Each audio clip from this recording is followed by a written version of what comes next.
écoutez, ouais, je propose qu'on commence notre. Bienvenue à tous.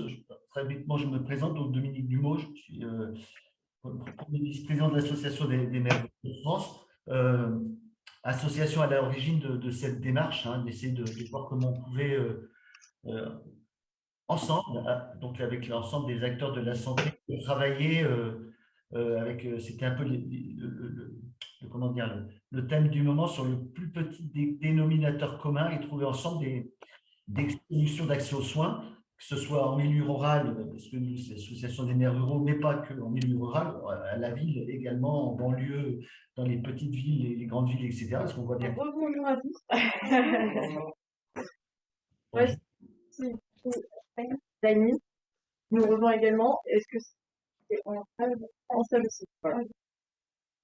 Donc, je te présente Mathieu, qui est rédacteur de la plateforme HTTP. on vous entend très très mal, c'est assuré. Alors, je sais, pour moi, autour. Thomas et Paul, nos alternants. Pour tout le monde pareil, ou on les entend mal? Pour Oui, un an. oui. Tout le monde pareil, oui. Enfin, en tout cas pour ma part, oui. D'accord. Voilà, du coup, Léa. On vous entend très mal, désolé. C'est assuré. Alors, donc, je disais, donc, l'idée, ça a été donc, sur plusieurs mois hein, de travailler ensemble sur une organisation déjà, parce que quand on regroupe entre 35 et 40 acteurs, il faut prendre son temps et essayer de trouver les bonnes règles.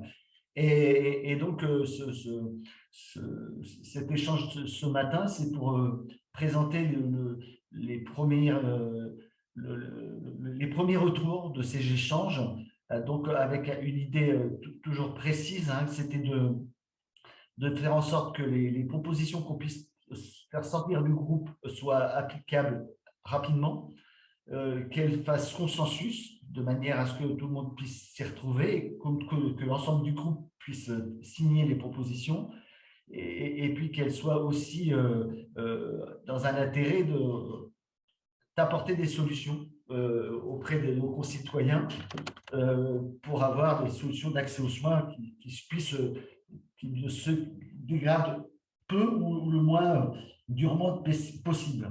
Donc,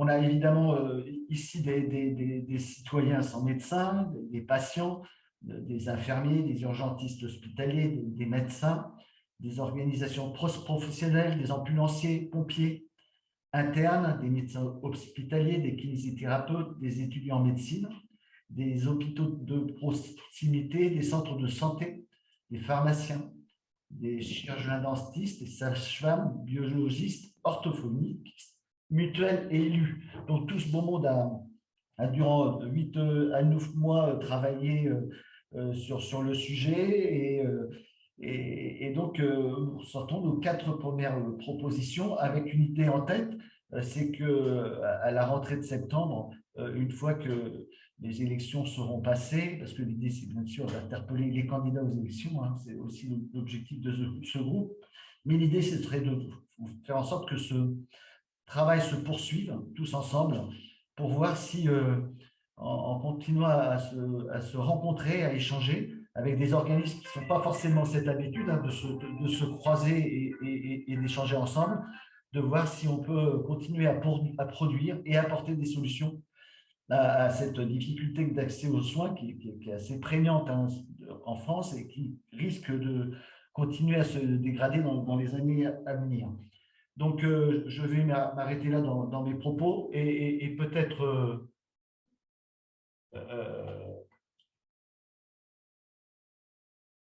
alors, est-ce que tout le monde m'entend toujours? Parce que je n'ai plus rien en affichage, moi aussi. On vous entend très bien. Enfin, moi, je vous entends très bien. On vous entend très bien. Allez-y, 4 propositions.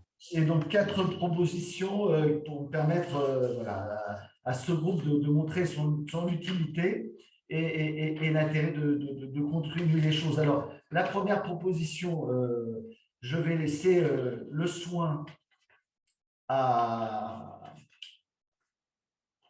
Je la retrouve. Je suis très organisé comme garçon. J'ai vu que Mathilde était présente pour les internes et peut-être que les externes sont là, je ne les ai pas vus. En parler, ça concerne les étudiants en santé et donc peut-être c'est l'occasion de la présenter et puis peut-être aussi à tout un chacun derrière d'abonder ou de rappeler quelques vérités ou quelques complément à cette proposition. Mathilde, vous m'entendez? Est-ce que vous êtes là déjà? Oui, je suis là. Je suis arrivée un tout petit poil en retard, mais je suis bien présente. C'est parfait. Ben, écoutez, je vous laisse parler de cette première proposition qui est affichée pour que chacun puisse la découvrir en même temps. Oui, donc effectivement, c'est une proposition qui est portée par les étudiants depuis quelques temps déjà, parce qu'on se rend bien compte que les lieux de formation, les terrains de stage sont très souvent dans les villes, dans les centres hospitaliers universitaires pour les étudiants de premier et de deuxième cycle, et que les étudiants en médecine générale qu'on représente du coup ont des stages en périphérie, ont beaucoup de stages dans les territoires, mais ce qui nous semblerait vraiment important, c'est justement de permettre d'ouvrir encore plus ces terrains de stage, parce qu'on s'est bien rendu compte que on ne peut pas demander à des étudiants, à des futurs médecins de s'implanter dans des territoires qu'ils ne connaissent pas. Donc le but, c'est donc d'ouvrir ces terrains de stage, de permettre qu'on aille dans des lieux de formation autres que les villes universitaires, mais avec des moyens adaptés. C'est-à-dire qu'il y a les hébergements territoriaux des étudiants en santé, premièrement, avec donc un moyen d'hébergement qui soit accessible facilement pour les étudiants, mais je ne parle pas que des étudiants en médecine, bien au contraire. L'intérêt, c'est de faire des hébergements d'étudiants en santé pour qu'on ait aussi cette pratique d'interprofessionnalité, pour qu'on ait cette pratique dès le début de nos études de travailler tous ensemble. Parce que si on est dans un hébergement commun avec d'autres professionnels de santé, on sait forcément qu'on aura plus tendance déjà, ne serait-ce qu'à connaître les compétences de chacun des acteurs. Et ça, c'est essentiel, puisqu'on va travailler ensemble. Donc, d'avoir des logements qui soient communs permet aussi une meilleure interprofessionnalité. Et bien évidemment, d'avoir des aides au transport, puisqu'actuellement, on a 130 € d'indemnité de transport. Donc, autant vous dire que quand on doit faire 90 km par jour pour aller en stage, ce n'est pas forcément adapté, donc ça ne nous encourage pas non plus à aller dans ces territoires. Donc, le but, c'est de permettre de faire des stages dans les territoires, tout en conservant une qualité de formation qui soit adaptée, donc avec des maîtres de stage universitaires, avec des enseignants qui sont disponibles, mais aussi avec des moyens réels qui soient donnés aux étudiants pour qu'on puisse aller dans ces territoires dans de bonnes conditions, pour qu'on puisse avoir envie juste d'y retourner par la suite. Parce que si nos stages se passent bien, qu'on a été bien accueillis, qu'on a été bien formés et qu'on connaît les différents professionnels du territoire, on va avoir envie d'y retourner. En revanche, si le stage se passe très mal parce qu'on doit faire 2 heures de route le matin, 2 heures de route le soir, que le terrain n'est pas formateur, etc., c'est sûr qu'on ne va pas avoir envie d'y retourner par la suite. Donc l'intérêt, c'était aussi c'était vraiment d'agir dès la formation pour nous permettre de découvrir ces stages dans des conditions qui soient adaptées et toujours dans un objectif de formation. Et en plus d'ouvrir un petit peu avec ces hébergements territoriaux que l'ISNAR-IMG, mais notamment aussi l'ANEMF, donc l'Association nationale des étudiants en médecine de France, et je suis d'accord, je ne les ai pas vus non plus. C'est quelque chose qu'on défend depuis assez longtemps, qui non seulement permet d'aller dans les territoires, mais permet aussi d'initier une interprofessionnalité qui sera nécessaire à notre exercice futur et qui est plus que nécessaire. Donc on aura besoin de tout ça. Pour répondre à la question que je viens de voir dans le chat, qui finance ces logements et ces moyens de transport? Les logements, à l'heure actuelle, les hébergements territoriaux, il y a quelques départements qui en ont créé eux-mêmes, notamment la Vendée, qui a signé la charte des HTES qu'on avait fait, le département a créé ces hébergements. Il offre donc les services, il n'offre pas le logement, il y a quand même un loyer qui est très très modéré, mais c'est vraiment une solution facilitatrice. Parce qu'en étant en stage, en réalité, le problème, c'est qu'on change de stage pour les internes tous les 6 mois. Pour les externes, des fois, c'est 6 semaines, des fois, c'est 3 semaines, etc. Donc, c'est très compliqué de trouver des logements dans des délais qui soient aussi courts, pour des durées qui soient aussi courtes. Et surtout que très régulièrement, en fait, on a nos affectations de stage à peine un mois avant de le commencer. Donc, c'est très, très compliqué pour nous de trouver des logements qui soient adaptés. Donc, ces logements, à notre sens, permettraient vraiment d'inciter les étudiants à aller dans ces territoires.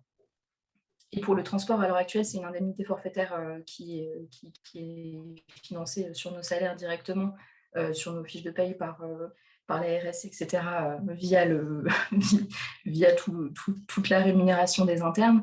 Mais ça, c'est pareil, c'est des aides, il y a des aides spécifiques dans certains territoires où les collectivités territoriales prennent le pas justement d'aider eux-mêmes les étudiants à venir sur ces territoires qui sont un petit peu plus en tension. Et oui, c'est La Roche-sur-Yon, tout à fait. Pardon, j'ai mal précisé. Merci. Je pense qu'il y avait des précisions qui voulaient être données sur la suite. Oui, donc il y a deux mains qui sont levées. Gilles, et puis ensuite Sabrina. Juste pour compléter les propos de Mathilde, vous avez compris qu'on a un regard territorial, donc on croise à la fois ces besoins des étudiants en santé, mais pas que les médicaux, hein, on est bien d'accord, hein, que ce soit des pharmaciens, des dentistes ou autres, de pouvoir les attirer hors lieu de formation initiale. Hein. Là, c'est notre idée, nous, que l'on a partagé ensemble, les 35, sur cette mesure-là, avec la volonté et le croisement, c'est pour ça qu'il y a la transversalité, avec les collectivités qui pourraient, parce qu'elles ont besoin sur leur territoire, hein, qui pourraient équiper en hébergement, alors à la fois pour les étudiants en santé, mais aussi pour d'autres, parce qu'on a aussi des entreprises qui accueillent des stagiaires, des apprentis ou autres. Donc nous, notre intérêt, il est double, faire venir, faire connaître, faire apprécier la vie en milieu rural, comme Mathilde l'a expliqué, avec des facilités pour tous ces étudiants, que ce soit des ingénieurs, que ce soit des apprentis, que ce soit des étudiants en santé sur nos territoires, pour faire en sorte qu'ils soient accueillis dans les meilleures conditions. Et c'est vrai, je prends l'exemple de la Nièvre, dans un petit village, en centre Nièvre, il y a un hébergement collectif, je crois qu'il y a 2 places, qui permettent à la fois aux étudiants santé, mais pas que, de pouvoir venir tranquillement, sans avoir à payer un double loyer, parce que ce que Mathilde a oublié de vous dire, c'est que avec la convention qu'ils ont au titre de leur engagement avec le CHU, ils habitent sur place. Et donc, quand ils vont à l'extérieur, on sait très bien qu'il y a ce qu'on appelle le double loyer, hormis le fait qu'il faut trouver du jour au lendemain. Donc, nous, on a les collectivités, on a un rôle à jouer de façon transversale pour faciliter, faire aimer et surtout faire revenir, bien évidemment. Merci Gilles. Sabrina, pour la FNCS. Oui, bonjour, merci de me donner la parole. Donc, je suis de la Fédération nationale des centres de santé. Je voulais faire remonter plutôt un témoignage par rapport à ce qui se passe actuellement sur les territoires où on vit actuellement un développement des centres de santé, y compris sur des territoires ruraux maintenant. C'est vrai que les centres de santé sont plutôt historiquement implantés dans les grandes villes ou en périphérie. Et on voit de plus en plus des nouveaux porteurs de projets de création de centres de santé, notamment des collectivités locales. Et c'est vrai que le fait de recruter des médecins maîtres de stage dans les structures permet d'accueillir des étudiants qui vont à la fois être reçus dans un cadre plus large que simplement le médecin, mais aussi à travers un employeur. Quand c'est une commune, c'est une commune, donc vous avez tous les services autour qui peuvent être mobilisés pour l'accueil du stagiaire ou du jeune professionnel. Et donc, on voit que c'est un élément qui permet de réintroduire des jeunes médecins sur les territoires qui en sont dépourvus, avec un accompagnement sur l'environnement sur lequel ils arrivent, qui ne connaissent pas, et qui va pouvoir les inviter à prendre part au territoire. Et ça fonctionne, c'est-à-dire ce qu'on constate, c'est que dans beaucoup de cas, les jeunes professionnels restent après leur stage. Et donc, ça permet d'avoir de nouveaux professionnels sur des territoires qui sont aujourd'hui en fort déficit. Merci. Stéphane devant de... Voilà, je vous laisse la parole, sachant pas. Oui, pardon, bonjour. Je repose ma question parce que je l'avais mise dans le chat et je n'ai pas eu de réponse. En fait, est-ce que les communes rurales, on parle, Mathilde Renkes parlait tout à l'heure de La Roche-sur-Yon, mais est-ce que les communes rurales auraient les moyens, comme La Roche, d'investir dans des logements qu'ils mettraient à disposition d'éventuels remplaçants ou enfin d'éventuels étudiants en stage? Est-ce que ça ne serait pas une charge trop courte, trop lourde? Et ma deuxième question, c'est si les communes rurales ne peuvent pas le faire avec ce département, comme Mathilde Renkes l'a évoqué tout à l'heure, pourquoi est-ce qu'il n'y a pas de représentant de l'Association des départements de France? Alors, pour la dernière question, simplement parce qu'ils ne se sont pas forcément manifestés pour rejoindre du groupe. C'est pour ça que les départements sont pas là. Et la deuxième question, c'est je vais laisser la parole à Gilles pour y répondre. Oui, sur la partie des collectivités, c'est un besoin de territoire. Donc, ça incombe pas forcément à un seul petit village. Donc, on a des habitudes de cofinancement sur des éléments de ce type-là. Donc, pour moi, ce n'est pas une commune de 50 habitants ou 100 habitants qui va bénéficier de ça. On sait d'abord que la répartition géographique est quand même pas la plus idéale. Donc, tout ça, ça se négocie de façon collective. Moi, collectivité locale, donc mairie, moi intercommunalité, moi département, moi région, moi État. Voilà, donc tout ça, ça se fait. L'exemple qui en Nièvre s'est fait, c'est dans un village qui fait 1200 habitants. Et donc, c'est un complément financier qui a été fait.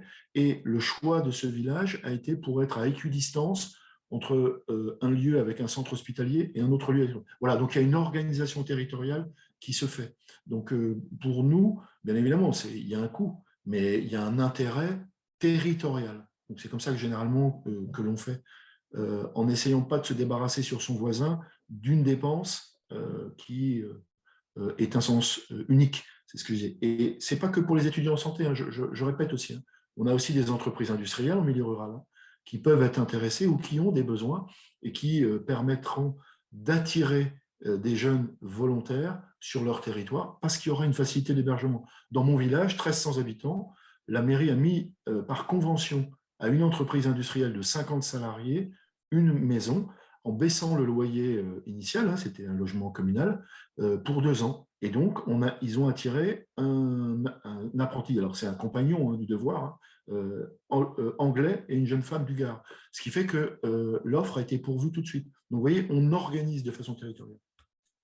Mais ça voudrait, pardon de reprendre la parole, mais ça voudrait dire qu'à ce moment-là, ce serait les agglomérations, donc en partie les collectivités qui pourraient prendre ça en charge. Il n'y a pas d'exclusive, monsieur.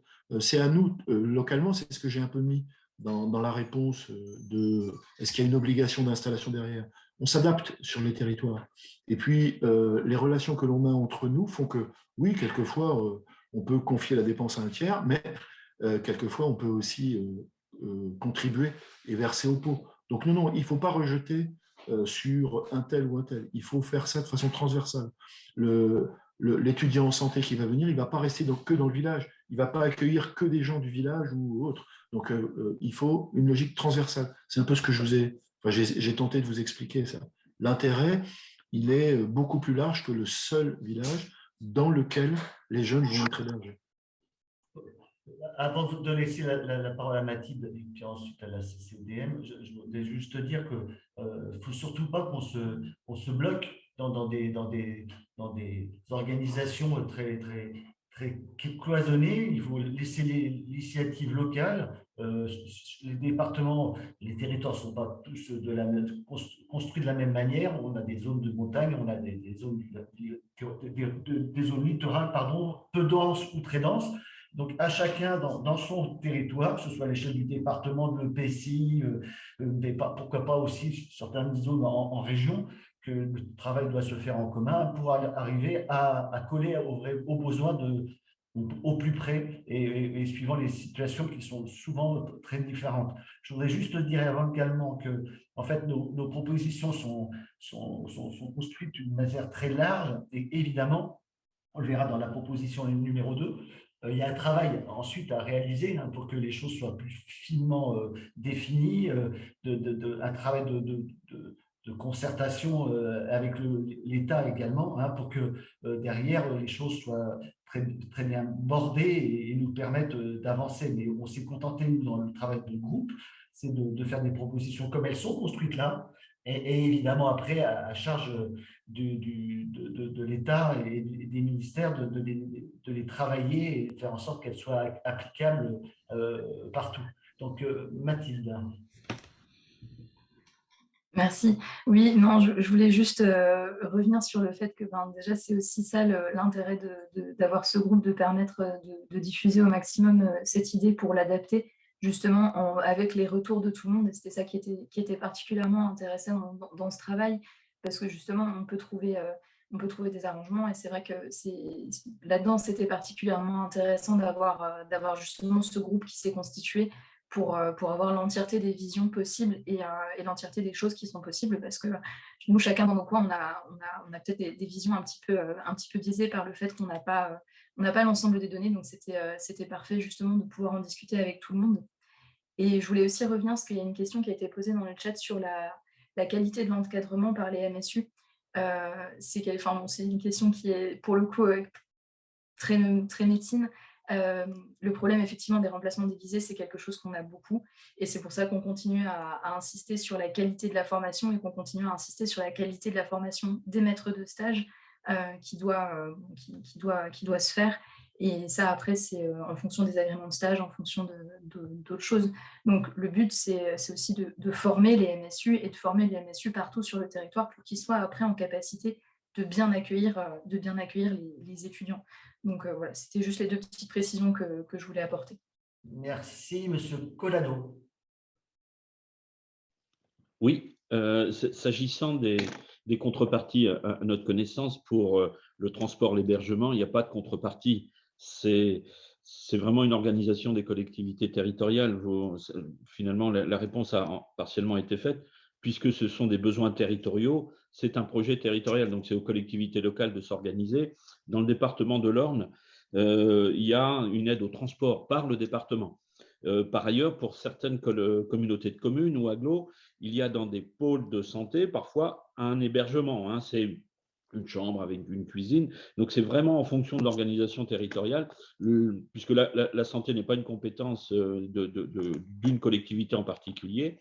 Certes, c'est une compétence régalienne de l'État, mais les collectivités ont parfois pris la compétence pôle de santé. Et dans ce cas-là, elles se sont organisées. C'est un peu comme les écoles. C'est vraiment les besoins qui fondent le projet. On a dans certains pôles de quoi héberger. Merci. Monsieur Soula. Oui, bonjour. Alors, j'interviens en tant que médecin urgentiste, mais également enseignant faculté et recevant un grand nombre de DES de médecine générale dans le service. Hein. Je pense que cette mesure est très importante parce qu'on va avoir dans les années qui viennent une augmentation significative du nombre d'internes à accueillir sur des terrains de stage. Du fait de l'évolution du numerus clausus, et c'est une très bonne chose, mais il est impératif que les étudiants puissent choisir leur stage, bien sûr sur l'aspect qualitatif de la formation, mais également sur les facilités pour accéder à ces terrains de stage. Il serait dommage que ces stages qui vont se mettre en place en zone rurale et qui seront, n'en doute pas, très attractifs, soient choisis en dernier choix du fait de problématiques logistiques. D'accord. Donc, s'il n'y a pas de prise de parole complémentaire, je vous propose qu'on passe donc à la proposition numéro 2. Et je vais peut-être demander à M. Joubert s'il veut bien oui, d'apporter les compléments à cette équipe de soins coordonnés autour du patient. Je vous laisse la parole. Monsieur Dumont, je voudrais quand même juste réintroduire ou appuyer ce que vous avez dit, c'est-à-dire qu'on a vécu une expérience inédite avec des acteurs, de réunir des acteurs aussi différents. Moi, j'avais jamais vécu, au cours de ma longue période professionnelle, est capable de se parler au travers de journées de travail, de discuter, de trouver les plus petits dénominateurs, alors d'abord des méthodes de travail, puis ensuite les plus petits dénominateurs communs pour aboutir à des solutions pratiques, pragmatiques, et de s'entendre pour pouvoir continuer tous ensemble après. Bravo, c'est quelque chose qui est unique. Alors, la proposition numéro 2, c'est donc les ESCAP, les équipes de soins coordonnés autour des patients. C'est quoi? Pour nous, pour nous, le groupe de travail a dégagé ces notions. C'est un mode innovant de coordination qui va favoriser la proximité, qui va contribuer à maintenir toutes les ressources sur le territoire. En pratique, un professionnel de santé, quel qu'il soit, un pharmacien, une orthophoniste, une infirmière, un médecin, se trouve au chevet d'un patient et se rend compte que ce patient s'est aggravé, il a fait un AVC, il a une poussée d'insuffisance cardiaque qui nécessite donc que plusieurs professionnels de santé interviennent en coordination autour de lui pour le prendre en charge. Il va donc interroger une application numérique qui va donc lui... Alors, c'est l'application numérique qui serait bien sûr en rapport, en relation avec l'assurance maladie.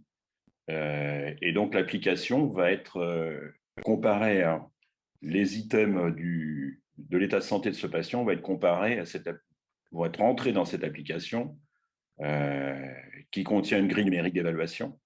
Et si le patient, effectivement, est susceptible de rentrer dans des critères qui sont définis par avance, à ce moment-là, il y a mise en place d'une coordination autour de ce patient. Le professionnel qui est au chevet de la personne va l'interroger et lui demander qui sont ses professionnels de santé habituels, qui est son pharmacien, qui est son infirmière, et donc il va pouvoir avoir la réponse immédiate et initier une équipe autour du cas de ce patient. Ce cas sera donc d'une certaine durée, le temps que la coordination restera utile. Elle n'est pas destinée à être mise en place au long cours, c'est le temps du besoin. L'intérêt de cette coordination, alors les professionnels vont se coordonner au travers toujours de cette application en pouvant échanger des messages simples et échanger aussi des images, bref, tout ce qui va servir à se coordonner autour de lui. Les grandes avancées de ce projet, c'est que tout le monde, tous les professionnels de santé, quelle que soit leur forme d'exercice, vont être immédiatement disponibles sur le territoire. Donc, 500 000 professionnels de santé qui sont potentiellement mobilisables. Tout de suite, ils existent. Il suffit simplement, effectivement, de rendre conventionnelle cette prise en charge. Ça respecte le libre choix du patient. Ça ne nécessite pas de former des équipes par avance. On est dans un cas de figure où on se forme à la demande. Ça ne s'oppose à aucune forme de coordination existante. C'est complémentaire. Toutes les formes d'exercice sont bénéficiaires de cette prise en charge coordonnée, ouverte. Il n'y a pas besoin non plus de créer de CISAS, Société interprofessionnelle de soins ambulatoires, pour faire une ESCAP, puisque l'ESCAP serait de type conventionnel. Et dernière notion, donc vous avez noté qu'il y avait un besoin effectivement d'accompagnement par l'assurance maladie, et donc il faut annoncer que l'assurance maladie nous a proposé une ouverture de négociation avec une date fixe qui se tient le 23 mars. Et donc, les travaux et ce qu'on a fait au sein de l'association des maires ruraux, avec l'association des maires ruraux et tous nos autres partenaires, c'est quelque chose de très, très, très positif pour nous. On espère évidemment qu'on va pouvoir mettre en place des choses qui vont marcher. Alors, on a une question. Et si le patient n'a pas de médecin traitant ou de spécialiste référent, comment va fonctionner l'ESCAP? Alors, on a pris en compte tout ce cas de figure aussi. Je ne vais peut-être pas détailler de façon assez précise. Non, mais en pratique, on aura la plupart du temps 3 professionnels de santé qui seront constitués dans une ESCAP. On pourra en avoir 4, parfois 5, potentiellement plus, mais bon, la moyenne dans nos estimations, c'est ça. Le médecin traitant sera évidemment systématiquement intégré dans l'équipe de soins. Il sera invité à y participer si ce n'est pas lui qui est l'initiateur de l'équipe. Et lorsque ce patient est sans médecin traitant, le professionnel de santé qui est à son chevet va se retourner vers ce qui existe sur le territoire. Ça pourra être des CPTS, ça pourrait être d'autres formes d'organisation. On sait qu'au niveau du département, les professionnels de santé se sont organisés souvent de façon efficace. On l'a vu lors de la crise Covid. Il faut aussi préciser que puisque ce patient s'est aggravé, il a souvent fait un séjour hospitalier en amont ou au moment de cet accident de la vie, de santé. Et donc, il y a des médecins spécialistes, qu'ils soient du secteur public ou du secteur privé, qui vont potentiellement être déjà impliqués dans la prise en charge du patient. Donc, systématiquement, le patient va l'indiquer à l'initiateur de l'ESCAP, qui va inviter aussi ce professionnel de santé spécialiste à participer. Il y aura donc un médecin qui sera autour du cas du patient. Si je peux me permettre, encore Louis Soula pour Sam Urgences de France, il faut bien voir que ce dispositif vient également en parallèle de ce qui se met en place avec les services d'accès aux soins, qui est en phase expérimentale pour 21 départements et qui va se généraliser dans les mois qui viennent. L'annonce va être faite par la direction de l'offre de soins, donc ça sera parfaitement complémentaire, le SAS s'appuyant sur les CPTS et bien sûr le médecin traitant. Donc il y a tout à fait une complémentarité pour l'accès aux soins entre ce dispositif et le service d'accès aux soins qui se généralise. J'ai oublié de le préciser, c'est entièrement exact. Et en plus, ces soins non programmés ou SAS sont susceptibles, ils commencent déjà à le faire dans certains lieux, à intégrer tous les professionnels de santé, pas uniquement les médecins. D'accord. Alors, on a M. Gabriel Borovic pour l'AFP qui voudrait poser une question.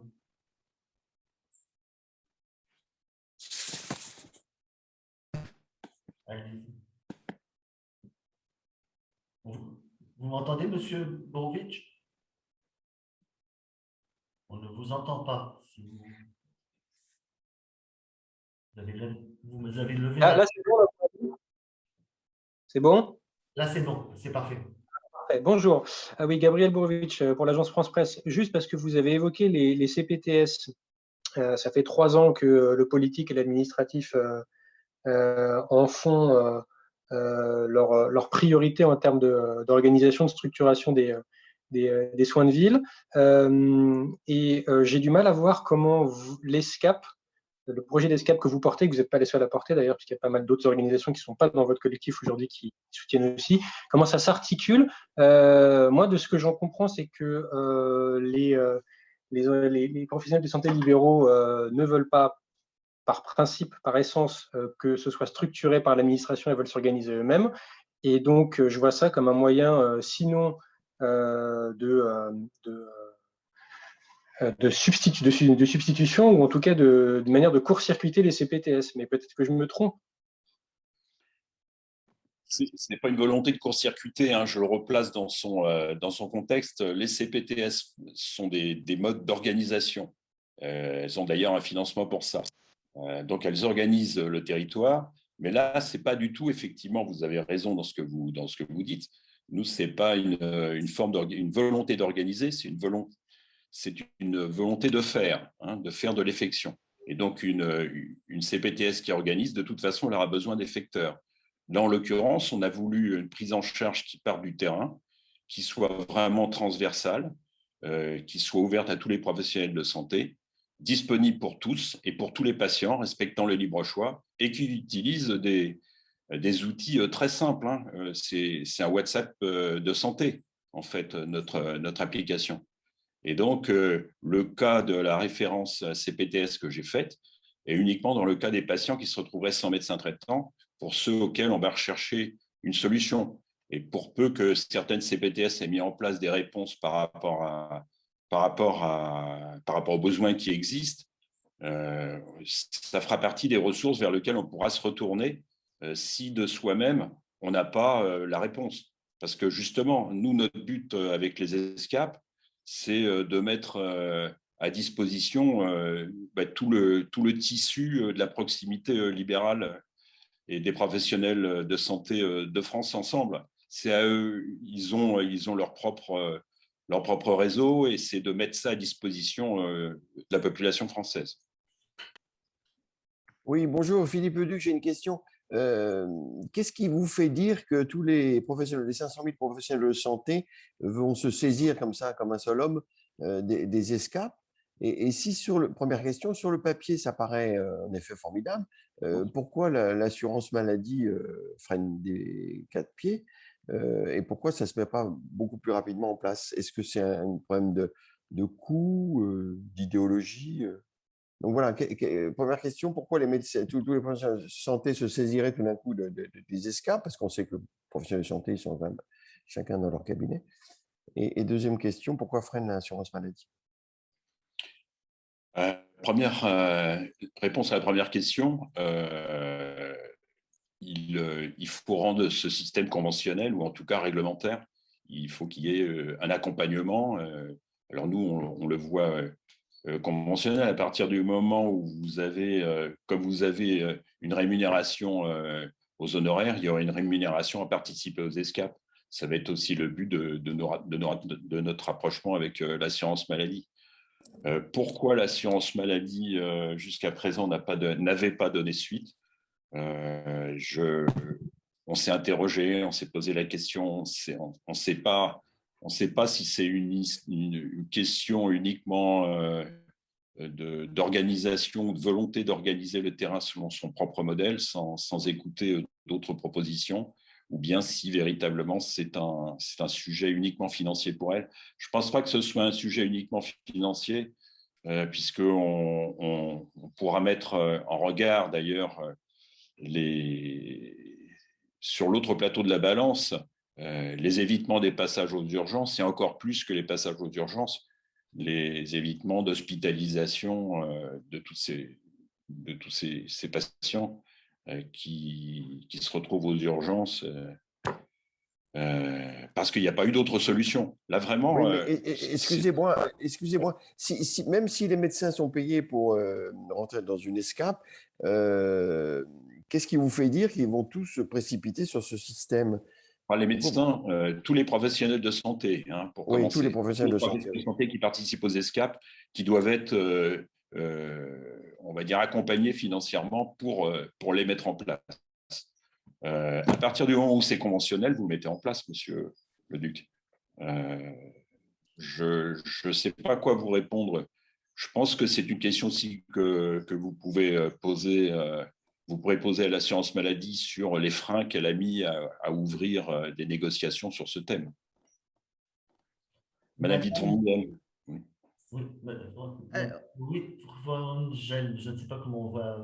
On va beaucoup plus simplement, Vitevangel, comme il faut prononcer toutes les lettres, comme c'est très simple. Moi, je vais répondre tout d'abord à Gabriel Bourovitch. Bonjour Gabriel.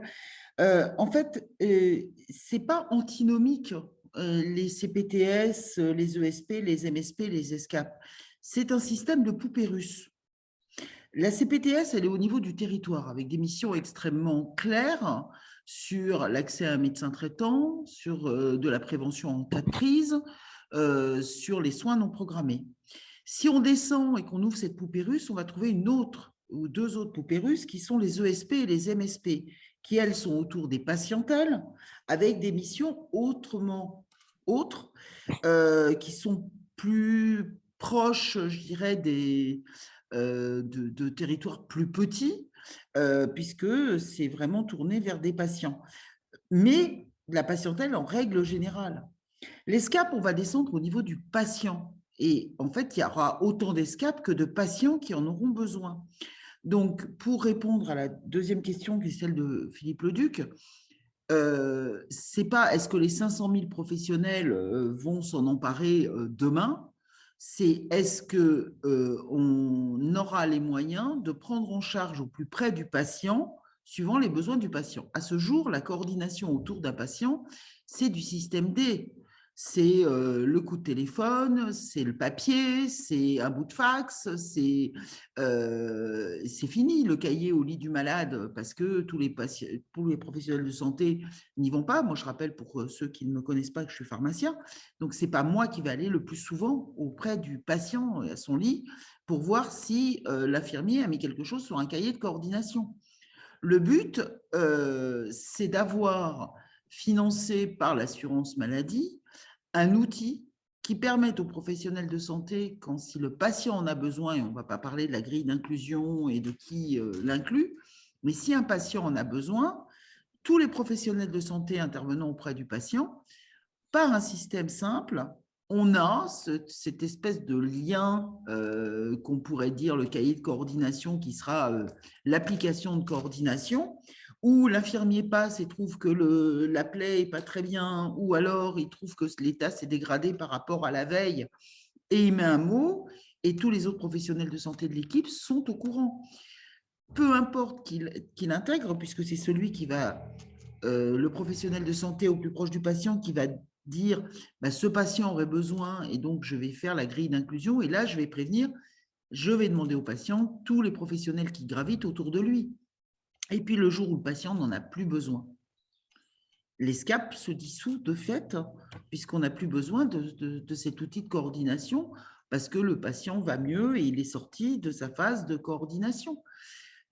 C'est l'outil le plus petit, l'échelon le plus petit auprès du patient. Et en fait, c'est l'indispensable. On peut créer toutes les CPTS, et ce n'est pas antinomique de la Terre. Ça ne nous fera pas prendre en charge un patient qui a des besoins qui s'accélèrent et qui nous met en place en fait un système qui fait qu'on est capable de se parler tout de suite et que l'infirmier ou le kiné est capable d'envoyer un message au médecin ou une alerte au pharmacien sur un problème de prise de médicaments ou sur d'état qui se dégrade. Voilà, je ne sais pas si je vous ai répondu. Mais ce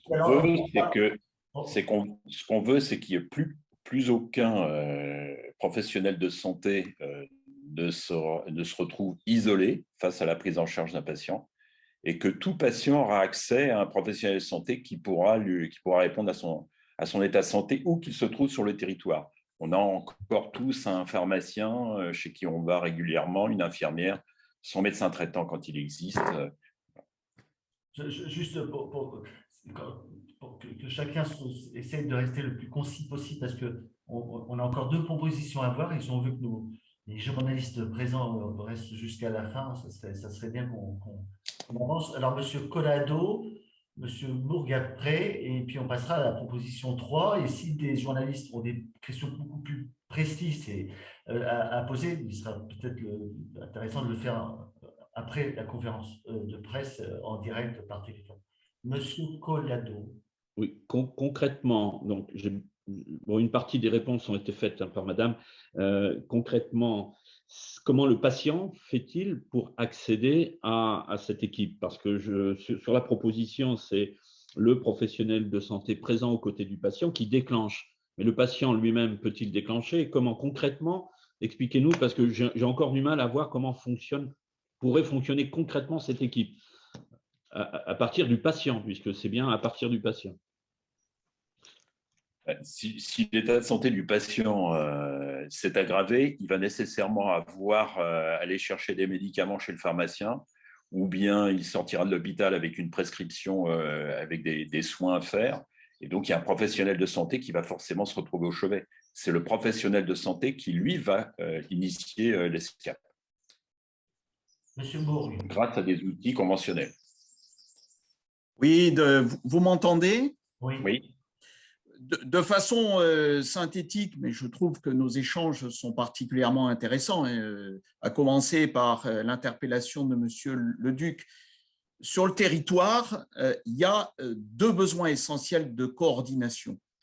La coordination autour d'un parcours de santé et de soins d'un patient, et effectivement, c'est une priorité absolue, et la coordination au sein d'un territoire, d'un diagnostic de territoire et des moyens alloués. C'est une autre coordination à rechercher entre professionnels de santé, et les défis dans les territoires, ils sont à ces deux niveaux. Donc, parcours de soins coordonnés, un peu à l'instar, on a souvent cité l'exemple des RCP en oncologie, mais on a besoin que tous les professionnels de santé médico-sociaux portant intérêt aux patients soient effectivement réunis dans un parcours efficient et coordonné. Le problème actuel qui est récurrent, hein, qui n'est pas d'aujourd'hui, c'est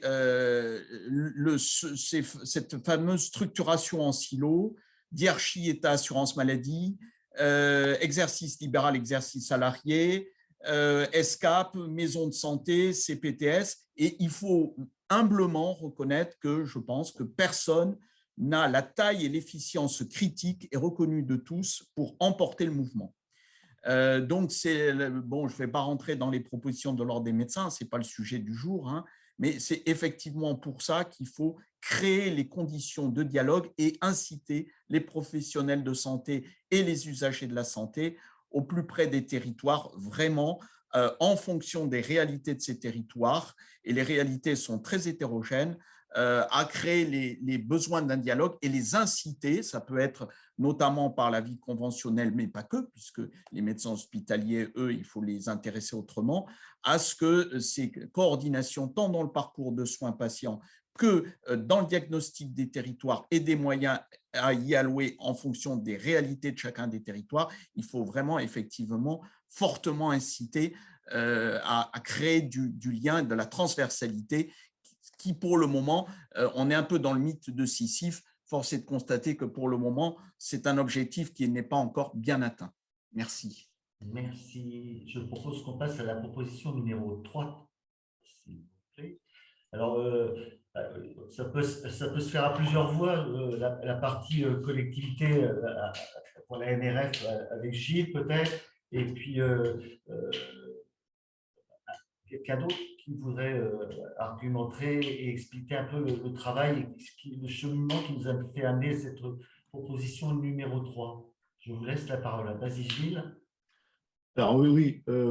L'idée pour nous, c'est dans cette volonté d'agir en proximité, ça a été de faire en sorte qu'à chaque fois qu'il y ait un projet, une idée ou une volonté affirmée de s'installer, on puisse avoir au niveau du département, hein, ça a été une discussion entre les différents ordres, je pense notamment à l'ordre des pharmaciens qui, lui, est calibré au niveau régional, mais on s'est mis d'accord, on a trouvé un accord pour faire en sorte qu'une porte d'entrée unique puisse être sur chaque département créée, et que pour nous, l'échelle territoriale de proximité dans toutes ces questions liées à l'accès aux soins et le département. Donc voilà, l'idée c'est bien ça, une porte d'entrée. Pour que derrière également, il faut qu'on vous dise tout, hein, pour que derrière il puisse y avoir une géographie des implantations qui puisse être, alors on n'est pas là sur de la régulation ou de la coercition, mais qui puisse être organisée au regard des besoins. Donc c'est bien ça qui nous a guidés aussi dans le travail des 35, c'est la notion de besoin. Donc on inverse le logiciel et on part des besoins. Et du coup, on se dit que le niveau départemental est en capacité de pouvoir avoir un regard pluriprofessionnel, un regard territorial de proximité, et puis du coup, de mobiliser les différents échelons intermédiaires, hein, infradépartemental, le local mairie, l'intercommunalité. On a aussi des pays qui sont constitués chez nous pour faire en sorte que derrière, l'accompagnement de la famille ou du seul futur praticien puisse se faire dans les meilleures conditions. Qui, pour connaître la possibilité, j'allais dire, de laisser ses enfants aller à l'école tout seuls dans le village parce que c'est sécurisé? Est-ce que trouver une maison ou trouver aussi un lien avec le potentiel professionnel qu'il y a pour sa compagne, son compagnon, hein. Donc, tout ça, ça relève pour nous d'un accompagnement personnalisé qui fait en sorte que chacun puisse trouver maille à son sort. Voilà. Merci Mathilde pour l'histoire. Oui, merci. Oui, je voulais juste revenir un petit peu plus sur le concept du guichet unique, parce qu'effectivement, c'est des problématiques qu'on retrouve chez les jeunes, en fait, de comment est-ce qu'on fait une fois qu'on a fini nos études pour s'installer. C'est des problématiques qu'on a tous. Donc, moi, je parlerai plus côté médecine générale parce que c'est la problématique que je connais le mieux, mais c'est une problématique qui se retrouve dans d'autres professions de santé, des démarches d'installation. En fait, une fois qu'on a fini nos études, il y a tout plein de démarches administratives à faire. Il y a, quand on est en médecine générale, où est-ce que j'installe mon cabinet, dans quelles conditions, est-ce que je me mets en activité libérale, est-ce que je me mets en MSP, est-ce que je constitue une CPTS, est-ce qu'il y a tout ce besoin d'accompagnement, en fait, tant en termes administratifs qu'effectivement une aide un peu plus personnalisée, entre guillemets, qui fait que en fait, les professionnels de santé, une fois qu'ils finissent leurs études, pour les médecins, on a en moyenne 30 ans. Donc, on a une famille, on a un conjoint chez qui il faut trouver aussi une aide à trouver un travail, une aide à trouver des places en crèche, une école pour les enfants. Enfin, c'est des choses très, très pratico-pratiques et en fait des choses qui concernent vraiment la qualité de vie et puis la vie de ces professionnels qui du coup cherchent ce genre de choses et qui ne savent pas trop vers qui se tourner. Le but étant de trouver un interlocuteur qui est facilement identifié, qui est clairement disponible pour répondre à ces questions et pour nous accompagner dans ces démarches. Parce que dans tous les cas, on va les faire. Mais si on a un accompagnement, par exemple par le département, il y a déjà certains qui le font, je pense notamment à Présence Médicale 64, ou le plan santé gauche qui font aussi ce genre de choses, où en fait les professionnels de santé peuvent venir les voir avec un projet professionnel en disant voilà, mon projet professionnel c'est de m'installer dans tel territoire, est-ce que vous savez s'il y a une maison de santé qui est déjà créée que je pourrais rejoindre, ou est-ce que vous connaissez les acteurs locaux vers qui je pourrais me tourner? Enfin, c'est vraiment de l'aide pratico-pratique de comment est-ce qu'on fait une fois qu'on a fini nos études. J'ai mon projet professionnel, mais j'ai besoin d'un interlocuteur qui va m'aider à le mettre en œuvre en prenant en compte le fait que j'ai une vie familiale, que j'ai une vie, que j'ai un conjoint, etc., etc.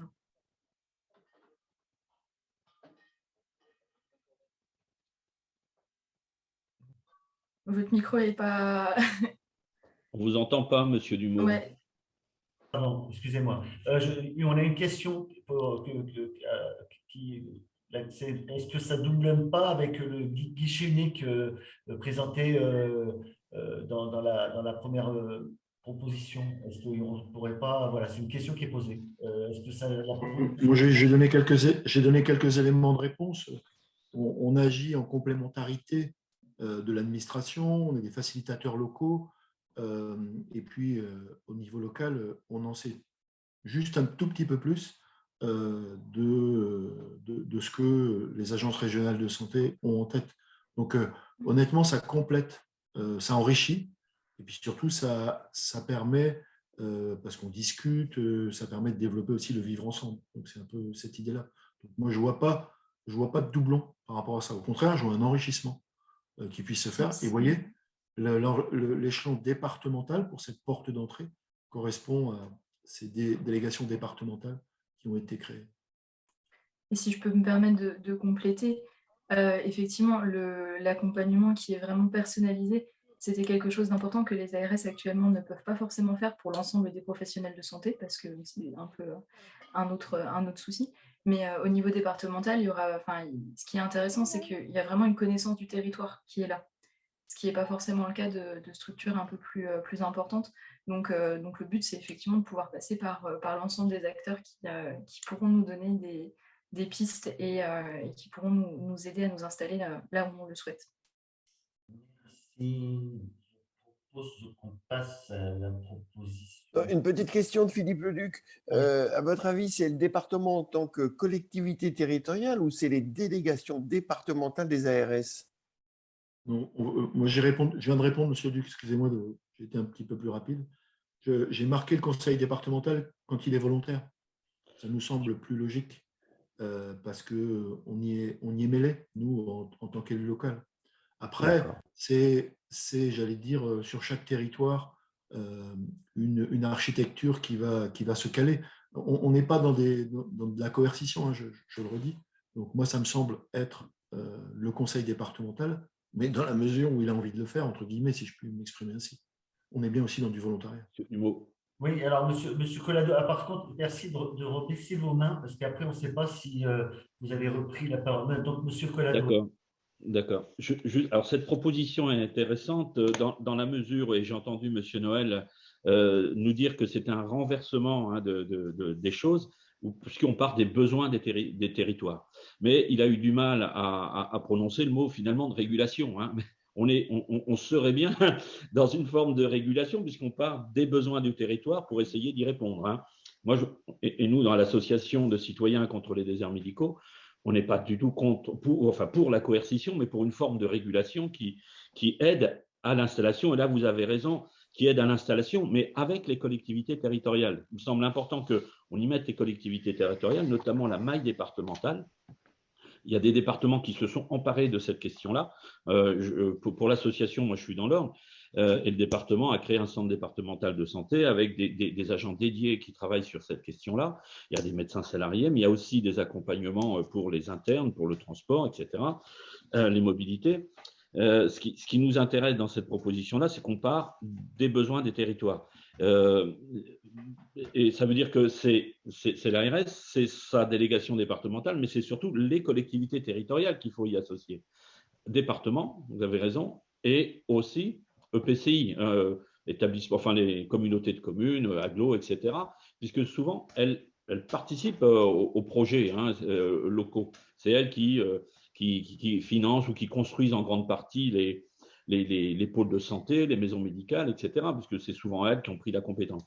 Mais cette proposition nous intéresse dans la mesure où elle renverse un petit peu les choses sans pour autant amener de la coercition, mais de la régulation. C'est ça qui nous intéresse. Donc, je propose qu'on passe à la proposition numéro 4, s'il vous plaît. Donc, alors là, on peut…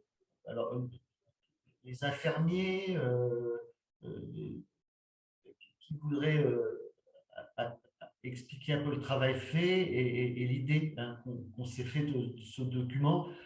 Autrement, il y a bien M. Joubert, mais si on pouvait avoir un représentant de… Est-ce que quelqu'un souhaite expliquer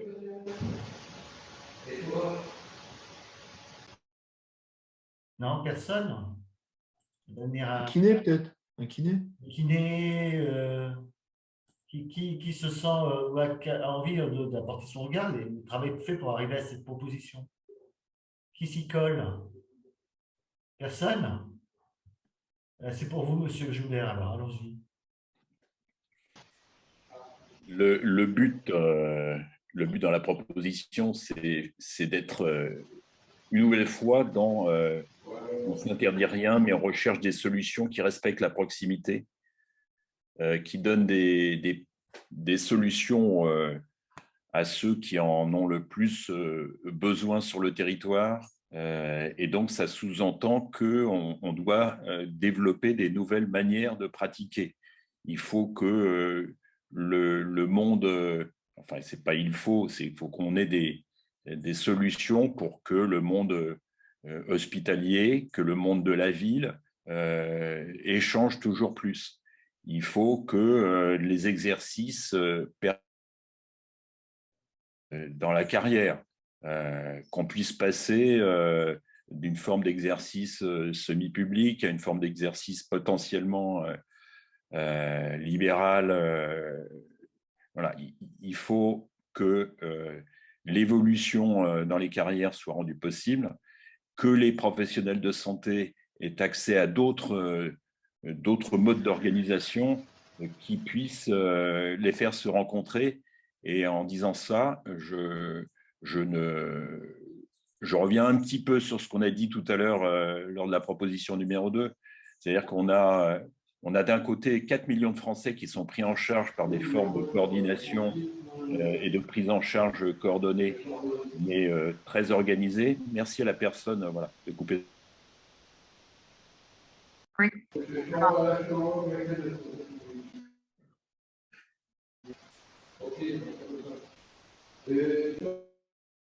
C'est-à-dire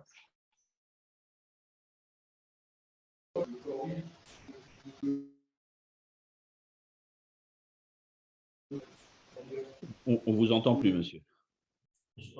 Ça coupe, monsieur Joubert. Ouais. Et... Bon. Monsieur, on a une question de... Vous m'entendez? Est-ce que... Voilà, c'est compliqué là. Il y a du bruit. Alors...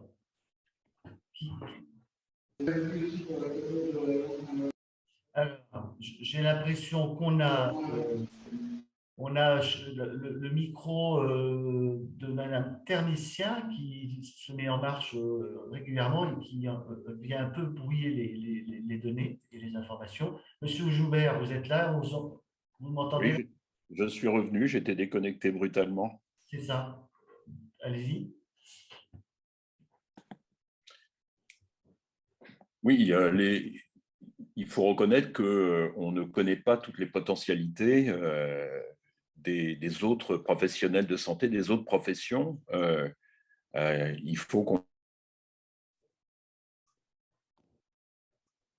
de pouvoir développer les prises en charge ensemble et les formes d'exercice. Je pense que je vais couper ma vidéo, hein, excusez-moi, parce que sinon je vais encore être déconnecté.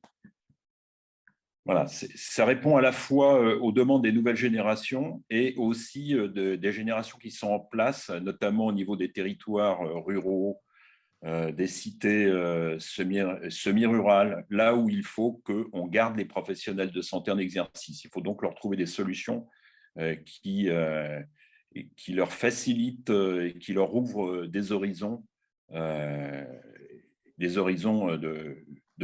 d'exercice de la profession dans la qualité, plus dans le confort, il faut le reconnaître pour ceux qui en ont le plus besoin, c'est-à-dire les territoires que je viens de citer. Merci. J'ai une question, alors, monsieur Stéphane de Vendôme, allez-y. Oui, rebonjour.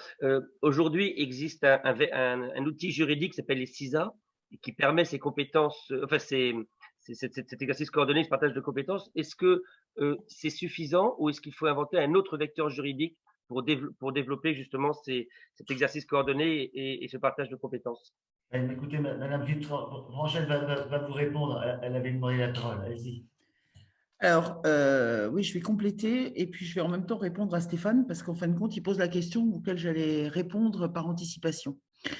Les CISA, c'est une forme juridique extrêmement verrouillée qui ne sert aux maisons de santé pluridisciplinaires qu'à obtenir et de rentrer dans la CI des MSP.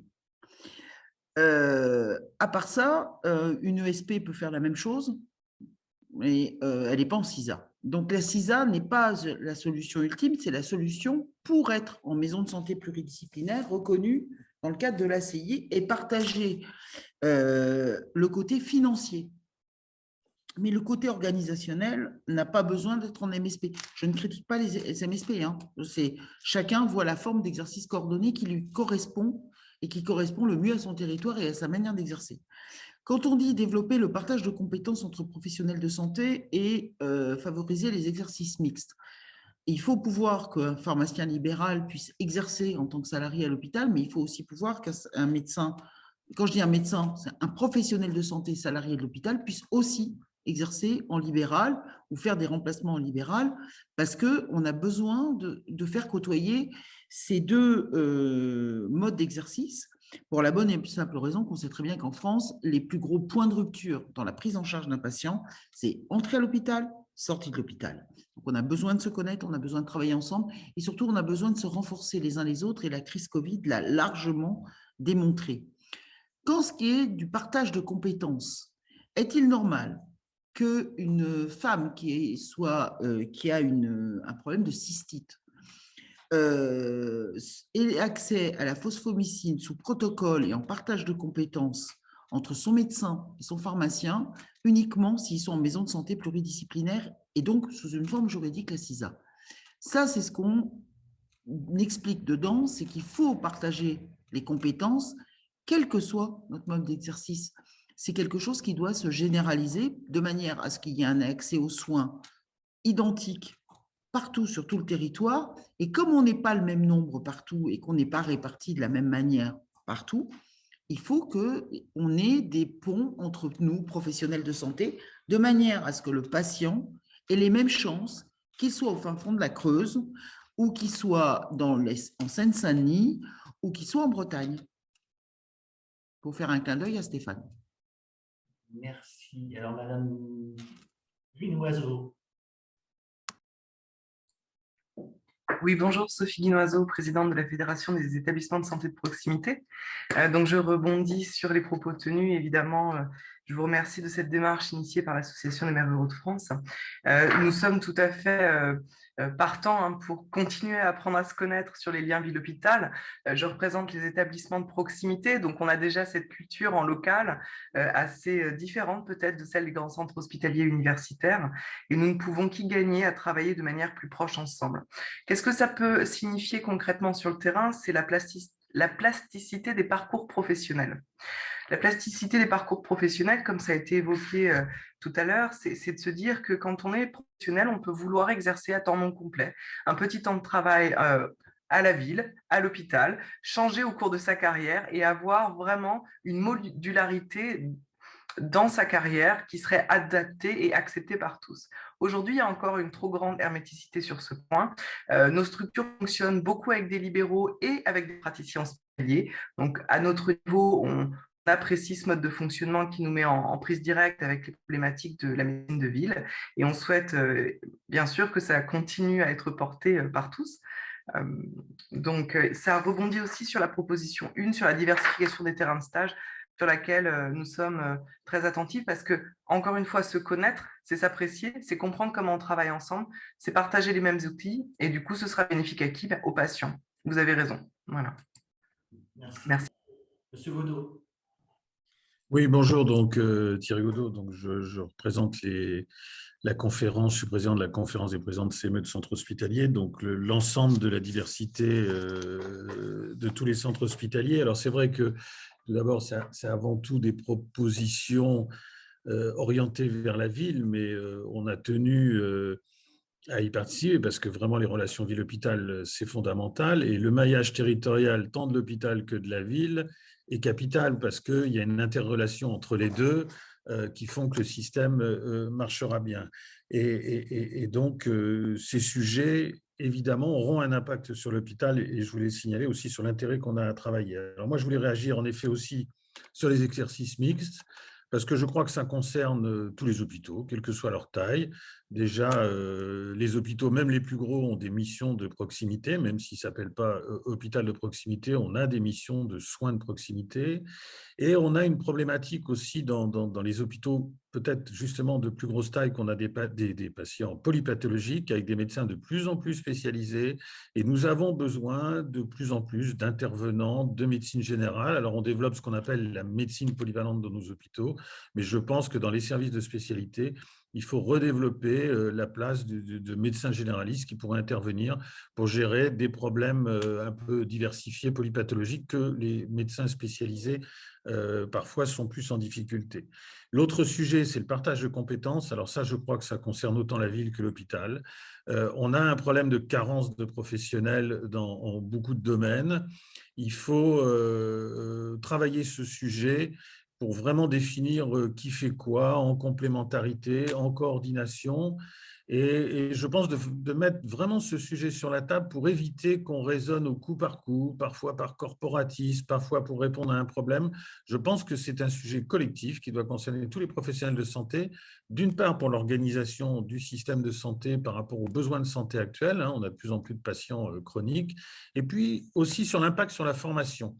Parce qu'aujourd'hui, on est en train de former, on veut en tout cas former de plus en plus de professionnels dans tous les domaines, mais je pense qu'il est urgent de réfléchir en effet à ce partage de compétences, le rôle de chacun, de le redéfinir clairement, parce qu'il s'agit aussi de former le nombre de professionnels de façon adaptée par rapport à notre organisation dans la prise en charge, parce qu'autrement, il se peut que la régulation du nombre de professionnels formés soit peut-être pas obligatoirement dans 5 ou 10 ans adaptée aux nouvelles méthodes de prise en charge coordonnée et complémentaire.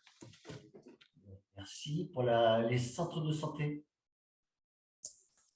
Oui, alors plusieurs choses par rapport à l'exercice mixte. En centre de santé, c'est quelque chose qu'on connaît assez bien.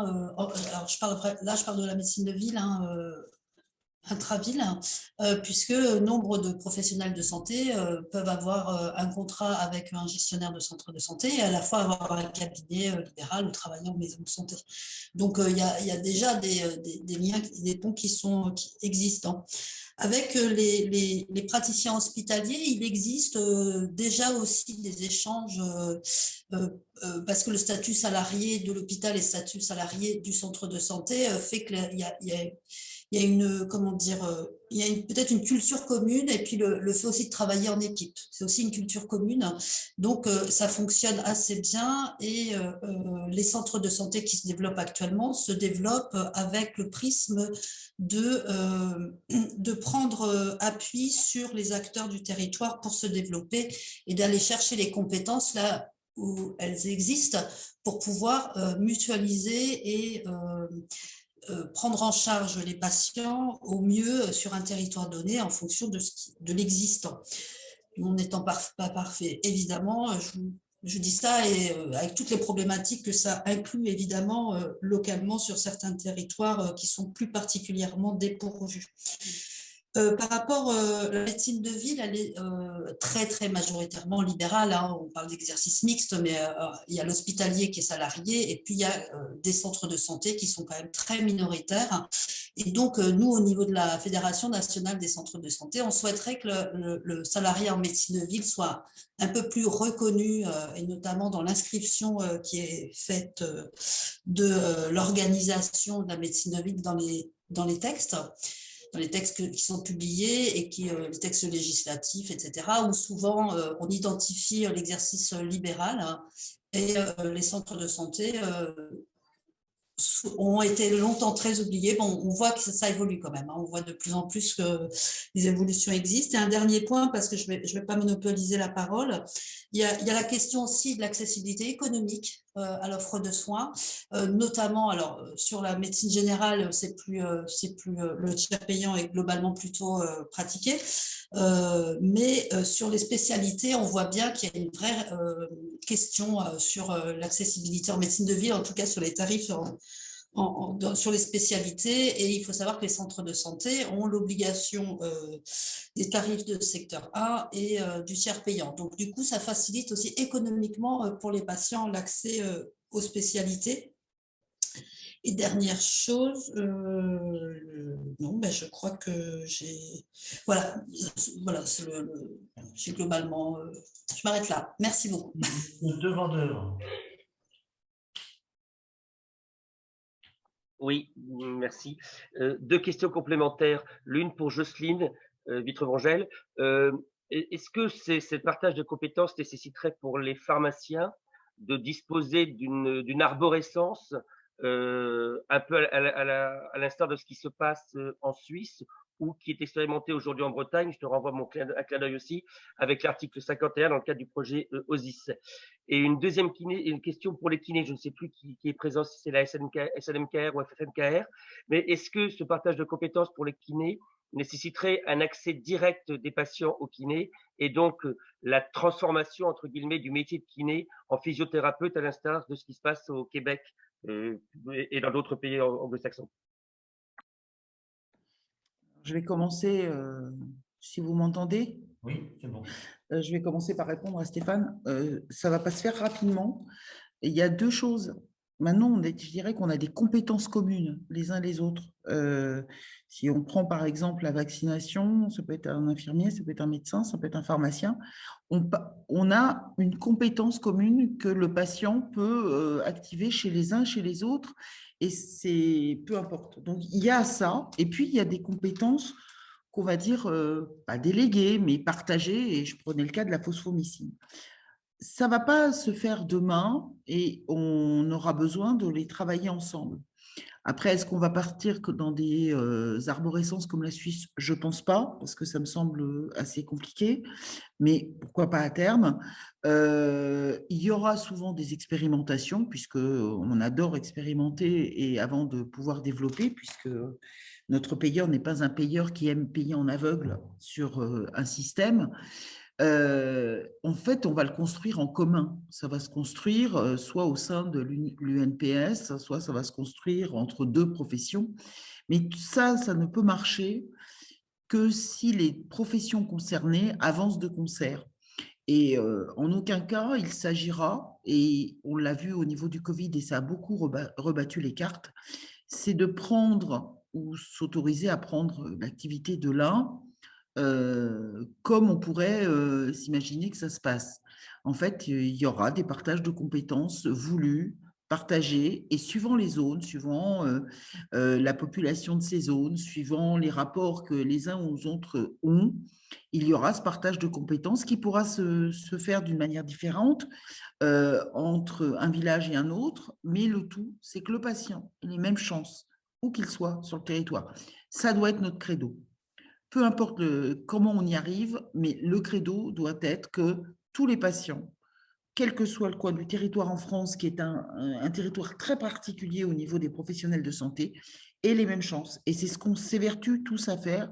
Et on a beaucoup appris dans le dialogue et dans ces réunions qu'on fait tous ensemble. Alors, avant de laisser la parole à M. Moore, quelqu'un des kinés peut rajouter quelque chose?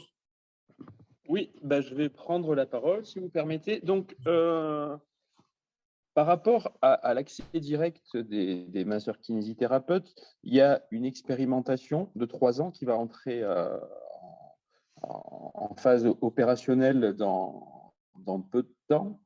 Mais en fait, la difficulté qu'on a, pour revenir sur ce qui a été évoqué juste avant, c'est effectivement, ça doit être construit en interprofessionnalité, mais la façon dont le gouvernement a géré les choses ont fait qu'on n'a pas pu interagir avec les syndicats de médecins.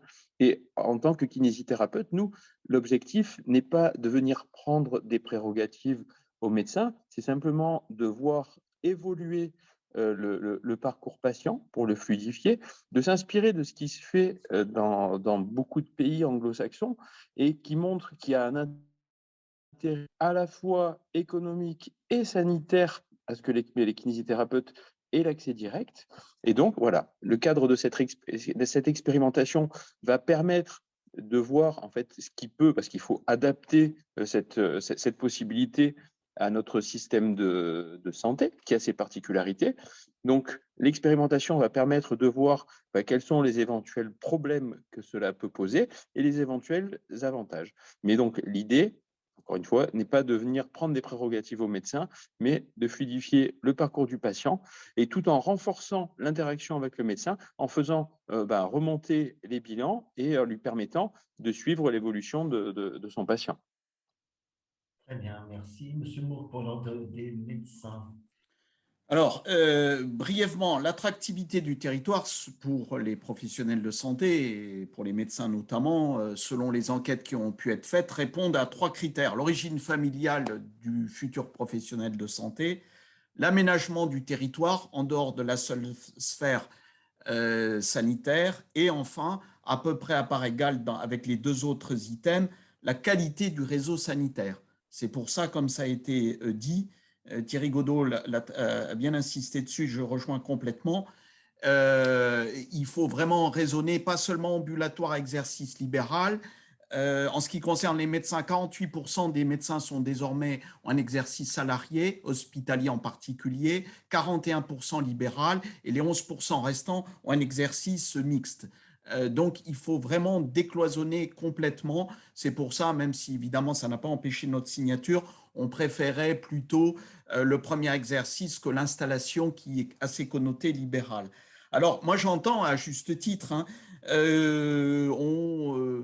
on véhicule les idées de partage de compétences, de délégation, de transfert, d'accès direct. Je crois qu'il faut vraiment appeler de nos voeux un dialogue franc et cordial, constructif, sur effectivement comment revisiter à l'aune des difficultés de notre système de santé, des justes aspirations des uns et des autres à ce vaste chantier qui fait quoi, comment, évidemment dans une vision très coordonnée du parcours de soins, y compris avec la conséquence que cela peut avoir sur les besoins en flux de formation initiale des différents professionnels de santé, puisque effectivement, nous avons pour le moment une déplétion qui est installée pendant une décennie encore, mais à l'horizon 2040, c'est après-demain, la densité des médecins aura à peu près augmenté d'un tiers.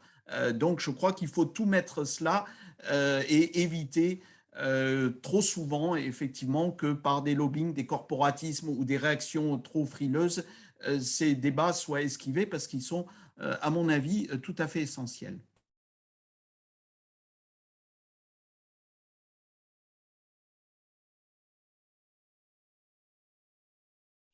On ne vous entend pas, Monsieur Dumont. Merci, merci. Juste, donc on a fait le tour un peu des quatre propositions. Les gens qui ont souhaité exprimer ont pu le faire. Juste rappeler qu'en fait, c'est sûr, on n'a pas renversé la table hein, quand on regarde le travail réalisé, mais on est face à des propositions qui font l'unanimité, de l'ensemble des professionnels de santé. Donc l'idée, dans une étape à venir, ce sera, et peut-être on peut passer la diapo qui propose la réunion de fin mars. On va proposer aux candidats à la présidentielle, qu'on connaît maintenant officiellement, hein, de venir nous rejoindre, leur proposer au moins de venir nous rejoindre, le groupe, l'ensemble du groupe, pour pouvoir dialoguer avec eux ou leurs représentants. Donc la date retenue, c'est celle du jeudi 24 mars à partir de 10 h dans les locaux de l'ordre des pharmaciens de mémoire, je ne dis pas de bêtises, et avec un objectif, c'est d'échanger avec eux, montrer la pertinence du travail réalisé, montrer aussi l'intérêt de faire en sorte que les choses puissent perdurer et que le travail conjoint qu'on a commencé à entamer ensemble puisse continuer à se faire. Pour information, on a encore au moins une dizaine de propositions qui étaient ressorties d'un long travail de sélection qui n'ont toujours pas été débattues ensemble. On a eu en une journée le temps de faire que ces 4 premières propositions. Donc, il y a quand même du travail à faire encore, au moins sur le travail réalisé dans les mois précédents, avec une dizaine de propositions à travailler et voir si elles auraient tout intérêt à être amendées ou retravaillées, enfin, voilà, ou débattues au moins, et voir si on peut ressortir d'autres propositions. C'est pas forcément des propositions aussi. Parfois, ce sont des actions qui existent déjà sur certains territoires et qui mériteraient d'être reproduites ailleurs, parce qu'elles font l'unanimité des professionnels de santé concernés du territoire. Donc voilà, c'est un long travail à fournir sur le temps long. Et donc, cette prochaine étape du 24 mars, donc à partir de 10 h, face aux candidats à l'élection présidentielle, sera un moment important pour nous, de manière à faire en sorte que ce travail, ce qui était quand même l'objectif, c'était celui-là, c'était d'interpeller les candidats à la présidentielle. Donc, on le fera à cette date-là. Est-ce que quelqu'un parmi vous nous rajouter quelque chose avant qu'on puisse tous repartir à nos occupations respectives? Juste un mot, on a auditionné hier les représentants des candidats à la présidentielle à Laval, l'équipe de l'association de citoyens contre les déserts médicaux. Nous avions 9 invités et 8 étaient présents. Donc cette restitution sera intégrale sur le site de l'association dans quelques heures, sans autre commentaire. dans l'intégralité, de façon à ce que les citoyens, mais aussi chacun des parties prenantes de cet enjeu, puissent prendre connaissance déjà de ce qui a été dit, en tout cas hier à Laval. Voilà, c'est sur le site désertsmédicaux.org. Merci. Pour les centres de santé, vous voulez prendre la parole? Votre main est levée, non? Oui. Non, mais juste un petit mot avant qu'on se quitte. On trouve remarquable d'avoir pu mettre autour de la table une multitude d'acteurs qui ne sont pas obligatoirement très en lien les uns les autres. Et on pense que ça participe à ce dialogue qui doit se faire entre tous les acteurs. Ça participe à justement tous les sujets dont on a parlé.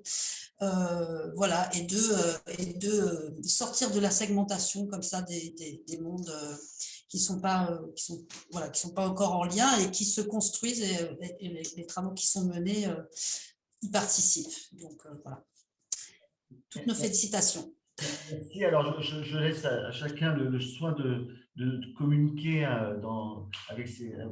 auprès des médias que vous connaissez sur l'ensemble des propositions, avec l'ensemble des acteurs, pour que chacun comprenne bien l'intérêt de ce groupe. Et puis dire aussi que, en fait, on a aussi peut-être eu cette chance, c'est qu'on est resté concentré sur l'intérêt du patient, du citoyen, en se disant qu'à la fin, c'était surtout à lui qu'on devait rendre des comptes en tant qu'élu et en tant que praticien, et que c'était peut-être aussi ce qui avait permis qu'on avance de cette manière, avec dans l'esprit de chacun, l'intérêt général. Et forcément, quand on se concentre là-dessus, on avance forcément beaucoup plus vite et dans l'intérêt de tous. Merci à tous. Et puis, bonne journée, bon courage, et puis au 24 mars. Alors, le 24 mars, Dominique, c'est à quelle adresse précisément? Alors, c'est 13, ça s'affiche au 13 rue Malu, c'est marqué sur la diapo. Ah, d'accord, je ne la vois pas, merci. Voilà. Merci à tous. Merci. Merci Au beaucoup. revoir. Au revoir. Merci, au revoir.